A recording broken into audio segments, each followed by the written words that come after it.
Verification को open कर लेंगे, आपने लॉगिन कर लेना। मेरा ऑलरेडी लॉगिन है और वेरिफिकेशन मेरी हुई है। यहाँ पे आपको वेरिफिकेशन का ऑप्शन आएगा। यहाँ पर आप देखें कि मेरा वेरीफाइड है, मैंने वेरीफाई किया हुआ है। आपने वेरीफाई किस तरह करना है, ये आपका नाम, आपका ID card number, ID card की फ्रंट बैक फोटो लेगा, ठीक है। ये बहुत ही ज्यादा अच्छा होता है क्योंकि आपका अकाउंट अल्लाह ना करे कहीं पर भी और होता है या हैक होता है तो आप उसको कहीं पर भी वापस लेके आ सकते हो, जिस तरह बैंक अकाउंट में भी आपका लेते हैं। अगर आप वेरीफाई करते हो तो इट मींस कि आप यहाँ पर बिल्कुल सिक्योर हो, आपको किसी किस्म का कोई मसला नहीं होगा। हम बैक आ जाते हैं और यहाँ पर सबसे पहले हम अपना पहला डिपॉजिट या विड्रॉ इससे कैसे करना है, पैसे कैसे डालने हैं और निकालने कैसे है। ट्रेडिंग तो बाद की चीज है, कमाना बाद की चीज है, ठीक है। सबसे पहले हम यहाँ पर वॉलेट में आते हैं। यहाँ पर ऊपर मैंने अपना बैलेंस हाइड किया हुआ है, सॉरी मैं दिखा नहीं सकता।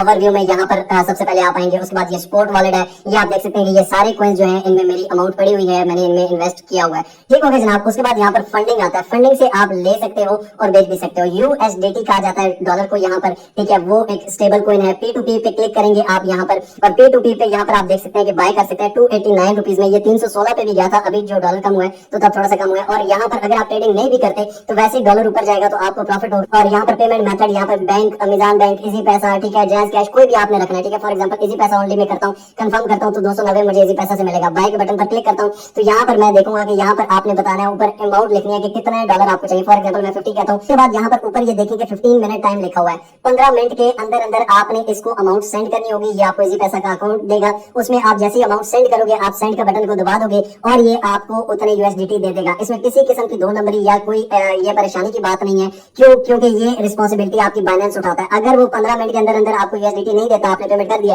तो उसका अकाउंट बाइनेंस वॉश कर देगा, ठीक है, उसका अकाउंट सीज हो जाएगा और आपको पक्के मिलेंगे, ठीक है। इसी तरह अगर आप सेल करते हो और आप किसी को नहीं भेजते तो आपका अकाउंट वॉश हो जाएगा। इसी तरह जब आपने सेल करना है तो सेल पे आ जाएंगे। यहाँ पर ये आप देख सकते हैं 287 पे लोग ले रहे हैं। इजी पैसा पेमेंट ओनली, यहाँ पे इजी पैसा मैंने सेलेक्ट कर लिया है। आल पे करेंगे तो आल, फॉर एग्जांपल मैं आल करता हूँ तो यहाँ पर ये 288 का सेल हो रहा है, बैंक ट्रांसफर में करना है तो सेल के बटन पर क्लिक करेंगे। यहाँ पर कितना सेल करना है, इंटर क्वांटिटी, यहाँ पर आप क्वांटिटी लिखेंगे। यहाँ पर पेमेंट मेथड सेलेक्ट करेंगे, यहाँ पे आपने अपना अकाउंट नंबर देना होगा। सॉरी मैं आपको अकाउंट नंबर नहीं दिखा सकता यहाँ पे। वो अकाउंट नंबर दिखाने के बाद आप सेल यूएसडीटी पे क्लिक करेंगे और वो आपके अकाउंट में जैसे ही पैसे ट्रांसफर करेगा आपके पास एक बटन होगा कि पैसे आ गए हैं। आप सारा कुछ ओके करके उस बटन पे क्लिक करोगे। आप में से कोई भी यानी कि दो नंबरी करता है या कुछ भी करता है तो आप में से वो उसका अकाउंट वॉश हो जाएगा, तो इसमें कोई इस तरह का चांस नहीं है। सबसे पहले मैं आपको बता दूं कि बाइनेंस में कमाने के बहुत सारे ऑप्शंस हैं, बहुत सारे मैं बता चुका हूँ, बहुत सारे अभी और भी बताने हैं। आज जो हम डिस्कस करने जा रहे हैं वो ये है कि बगैर किसी लॉस के आप स्पॉट ट्रेडिंग किस तरह से कर सकते हैं। फॉर एग्जांपल बीटीसी पे हम आ जाते हैं, बिटकॉइन पे। अब मैंने ये 1 डे का चार्ट ओपन किया हुआ है, ठीक है, यानी कि डेली कितना ऊपर या नीचे जाता है। अब सुकून से सुनिएगा, इसमें दो मेथड है, एक लॉन्ग टर्म है और एक शॉर्ट टर्म है, ठीक है। दोनों स्पॉट ट्रेडिंग में आपको सिखाने वाला हूँ और उसके बाद लिमिट का ऑप्शन आपको बताऊंगा जिससे आपको लॉस नहीं होता, ठीक है। सबसे पहले जो लॉन्ग टर्म है, यहाँ पर आप देखेंगे ये जो रेड कैंडल है इसका मतलब है कि ये डाउन आया है। ये जो ग्रीन कैंडल है इसका मतलब है यहाँ से कैंडल स्टार्ट हुई थी और यहाँ तक ऊपर गई, ठीक है, ठीक है। अब लॉन्ग टर्म में क्या होगा कि मैंने फॉर एग्जांपल ये अगर 50 तक जाता है, 60 तक जाता है, अगर मैंने $100 लगाया तो जितना ये ऊपर जाएगा उतने परसेंटेज मुझे मिल जाएगी। आप $10 भी लगा सकते हैं, आप $10 लाख भी लगा सकते हैं, ये आपकी मर्जी है, ठीक है। ये नहीं एक बिटकॉइन $30,000 का तो आपको 30,000 का एक बिटकॉइन लेना है, आप $10 का भी ले सकते हैं और उसी परसेंट जिस तरह वो ऊपर जाता है उसकी परसेंटेज के हिसाब से आपको प्रॉफिट मिलता है। अब यहाँ पे देखिए लॉन्ग टर्म में आपको नुकसान किस तरह से नहीं होता। फॉर एग्जांपल ये बिटकॉइन पिछले दिनों था 31,000 पे, ठीक है। अब हम ये अभी समथिंग पे गया, 31,000 तक इसने टच किया, ठीक है। अब वहां पर क्या हुआ, फॉर एग्जांपल मैंने 30,000 पे बिटकॉइन ले लिया या बिटकॉइन थोड़ा सा नीचे आया और मुझे लगा कि ये और ऊपर जाएगा तो मैंने 29,000 पे बिटकॉइन ले लिया। अब बिटकॉइन क्या हो गया कि नीचे आता गया, नीचे आता गया। अब बिटकॉइन आ गया 27,000 पे, मैंने 29 पे लिया हुआ था। अब मैं अगर ये समझूंगा कि मुझे लॉस हो गया और मैं बेच दूंगा तो मुझे लॉस हो जाएगा। लॉस मुझे तब होगा जब मैं बेचूंगा, अगर मैं बेचूंगा ही नहीं तो इस तरह प्राइस डाउन हो रही है ना, लॉस तो नहीं हो रहा, नहीं हुआ। जब रेट ऊपर होगा तब बेच देंगे ना भाई।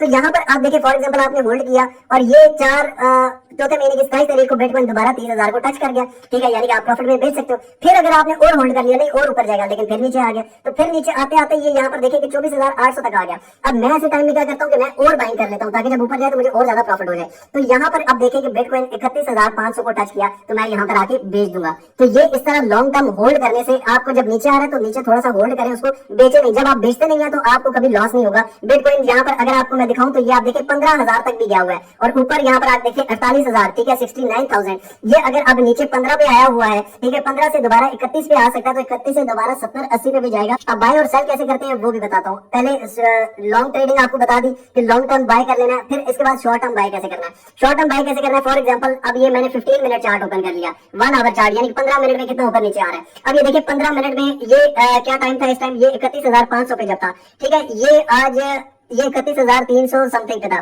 ठीक है। फॉर एग्जांपल मैंने यहाँ से बाय कर लिया, अब यहाँ पर देखें कि ये नीचे आ गया 29,800 समथिंग पे आया, ठीक है, एक दिन के अंदर, ठीक है। अगर मैं यहाँ पर 29,000 पे बाई कर लेता हूँ और आधे घंटे में जैसे ही मुझे ये जाता है 29,800 पे मैंने बाई की और जैसे ही ये जाता है 30,000 पे मैं बेच देता हूँ, तो मुझे क्या पता $10 के पीछे $1 फायदा हो, लेकिन मुझे $1 फायदा हुआ है तो मैं उसको निकाल दूंगा, ठीक है, मैं वो फायदा अपने पास रखूंगा, ठीक है। तो इसलिए आप शॉर्ट टर्म ट्रेडिंग दिन में $1, $2, $5 इस तरह लोग बना रहे हैं डे ट्रेडिंग करके, इसको कहते हैं डे ट्रेडिंग, ठीक है। यानी कि थोड़ा सा बाय किया, जैसे ही थोड़ा सा ऊपर गया उसको बेच दिया, ज्यादा लालच में नहीं आए, जैसे ही थोड़ा सा ऊपर गया बेच दिया, फिर थोड़ा सा नीचे आया बाय कर लिया। अगर ज्यादा नीचे आ जाता है, आपने बाय कर लिया फॉर एग्जांपल यहाँ पर 30 पे और नीचे आ गया 29 पे, तो आपने क्या कर लेना है, थोड़ा सा सब्र कर लेना है, क्योंकि दोबारा ऊपर जाएगा ही जाएगा। नीचे आया थोड़ा और पड़ा तो और बाय कर ले, जैसे ही ऊपर जाता है थोड़ा सा भी प्रॉफिट होता है आप उसको निकाल लें, इसको कहते हैं डे ट्रेडिंग। यानी कि एक दिन में लोग $20, $50, $100 भी कमा रहे हैं, कोई $1 कमा रहा है, $200 कमा रहा है, लोग प्रॉफिट बनाते हैं। और अगर नीचे आने लग जाए तो आपने उस पर होल्ड कर लेना है, उसको लॉन्ग टर्म बना ले, तो इसमें नुकसान का कोई चांस नहीं है अगर आपने होल्डिंग पावर हो तो ये सारा आपके माइंड पे होता है, कूल माइंडेड होकर ट्रेडिंग करनी पड़ती है। अब बाय और सेल किस तरह करते हैं, लॉन्ग टर्म शॉर्ट टर्म जो भी है। अब फॉर एग्जांपल मैंने बाय करना है, बाय के बटन पर क्लिक करूंगा, ये आप देख लेंगे मेरे ऑर्डर लगे हुए हैं नीचे, ठीक है, बाय और सेल दोनों के लगे हुए हैं। फॉर एग्जांपल मैं चाहता हूं कि बिटकॉइन जब 29,000 पे समथिंग आए, ठीक है, 29,500 पे आए, तो मेरे 100 USDT मैं अपने लिहाज से कर रहा हूँ, आप 10 भी कर सकते हैं, आप 5 भी कर सकते हैं, आप 1000 भी कर सकते हैं, ये आपकी मर्जी है। लेकिन मैं ये कहूंगा कि शॉर्ट से स्टार्ट लें, छोटे से स्टार्ट लें, और जैसे जैसे आप सीखते जाएं आहिस्ता आहिस्ता करके ऊपर जाएं, वैसे कभी भी ना जाएं, इतना रिस्की आप ना बने, क्योंकि आपने इतना कूल माइंडेड होना नहीं है शुरू में और फिर आपने रोना है। फॉर एग्जांपल मैं 100 का कहता हूँ और मैं कहता हूँ कि जी जब इतने पे आए, लिमिट इतने पे आए, तो मैं 100 का बाय हो जाए, तो बाय BTC मैं कर दूंगा, ठीक है, यानी कि 29,500 पे बाय हो जाएगा। इसी तरह मैं कहूंगा कि जब बिटकॉइन मैंने अब बाय किया हुआ है, ठीक है, अब यहाँ पे ये देखिए मेरे नीचे बिटकॉइन पड़े हुए हैं। फॉर एग्जांपल मैं कहता हूँ कि जी जब बिटकॉइन 35,000 पे जाए, ये लॉन्ग टर्म में कर रहा हूँ, ठीक है। अगर मैं शॉर्ट टर्म करूंगा तो ये 30,275 पे चल रहा है, मैं कहूंगा जी जब 30,800 पे आए, ठीक है, 30,800 पे आए तो मेरा 200 USDT का जो बिटकॉइन बनता है उतना सेल हो जाए, तो मैं सेल पे क्लिक कर दूंगा। जब ये 30 ये आप देख सकते हैं 30,800 पे आएगा, मैं सोया हुआ हूँ, मैं जागा हुआ हूँ, मैं कुछ भी कर रहा हूँ, मैं चल रहा हूँ, मेरा फोन ऑफ है, ये ऑटोमेटिकली सेल हो जाएगा, प्रॉफिट मुझे आ जाएगा। इसी तरह बाय भी हो जाएगा और उस पर आपका ऑर्डर लग जाएगा। इसको कहते हैं लिमिट। अब एक और लिमिट की बहुत ग्रेट टर्म है जो कि आपको शायद ना पता हो, वो यहाँ से आपको बता देता हूँ। ये लिमिट पे आप क्लिक करेंगे और यहाँ पर एक आती है OCO, ठीक है, OCO पे आप क्लिक करेंगे। अब इसको बड़े ही गौर से समझना, ये आपको नुकसान नहीं होने देता। ये OCO का जो ऑप्शन है, OCO का ऑप्शन ये है कि फॉर एग्जांपल यहाँ पर आप देखिए बिटकॉइन 30,299 पे है, अब मेरे पास बिटकॉइन पड़ा हुआ है, अगर आपने लेना है तो उस पर अलग से ये OCO का ऑप्शन है, ठीक है। फिलहाल हम सेल का ऑप्शन पे OCO देख रहे हैं, तो ये याद रखिएगा। अब फॉर एग्जांपल हम चाहते हैं, सोचते हैं कि बिटकॉइन 35,000 पे क्या पता चला जाए, तो 35,000 पे जब जाए तो हमारा प्रॉफिट निकल जाए। लेकिन अगर बिटकॉइन 29,000 पे आ गया, हमारा ये डर है कि बिटकॉइन क्या पता 25,000 पे आ जाए, तो हम ये कहते हैं कि 28,000 यहाँ पे लिख देते हैं कि 28,000 पे हमें डर लगना ये शुरू हो जाएगा कि 25,000 पे आ जाएगा। और 28,000 पे यहाँ पे ट्रिगर हमने ये वैल्यू लगा दी कि जब 28,000 पे आए तो ट्रिगर हो जाना है, यानी कि इसके बाद नीचे वाले पे आपने नहीं जाना, 28,000 पे हमारी लिमिट स्टॉप हो जाएगी, ठीक है। उसके बाद लिमिट यहाँ पे 25,000 की आप लगा दो, 25 से ज्यादा मैं नुकसान नहीं बर्दाश्त कर सकता भाईजान। 25,000 से अगर नीचे आता है तो 25,000 पे आपकी अमाउंट क्लोज हो जाएगी। 28 पे ही क्योंकि ट्रिगर हो चुका था, तो 28 पे ही आपको वो अलार्म दे देगा कि 28 पे आ गया है, अब आगे आपने क्या करना है, ठीक है। तो यहाँ पर यानी कि प्रॉफिट में जाता है या लॉस भी मुझे इतना नहीं बर्दाश्त हो रहा, तो मुझे कितना प्रॉफिट लेना है, कितना लॉस, दोनों सूरतों में ये आपकी अमाउंट को आपको नोटिफिकेशन भी देता है और उसमें आप सोए हुए भी हैं तो आपको कोई मसले की बात नहीं है। अमाउंट BTC फॉर एग्जांपल हम कहते हैं $200 का जो BTC है उस पर ये कर दो, ठीक है, इस तरह सेल में। इसी तरह आप बाय में भी कर सकते हो OCO में, कि बाय में फॉर एग्जांपल आपको लग रहा है कि बिटकॉइन जो है यहाँ पर 25,000 पे आ सकता है, तो हम यहाँ पे 25,000 पे क्या देते हैं, जब 25,000 पे है तो इसको बाय कर ले। 26 पे बाय नहीं करना है, ठीक है, 26 पे हमें ट्रिगर करना है और उसके बाद यहाँ पे 25-50 आप लिख सकते हैं। और इसके बाद फॉर एग्जांपल आपने कितना बिटकॉइन लेना है, फॉर एग्जांपल हमने $100 का लेना तो यहाँ 100 लिख देंगे, ठीक है, या 10 का लेना है तो यहाँ पर $10 लिख देंगे, ठीक है। तो इस तरह OCO आपको नुकसान नहीं होने देता, ठीक है। इस तरह ऑर्डर ये मेरा यहाँ पे देखे लगा हुआ है, तो ये जैसे ट्रिगर होता है तो ये हो जाएगा।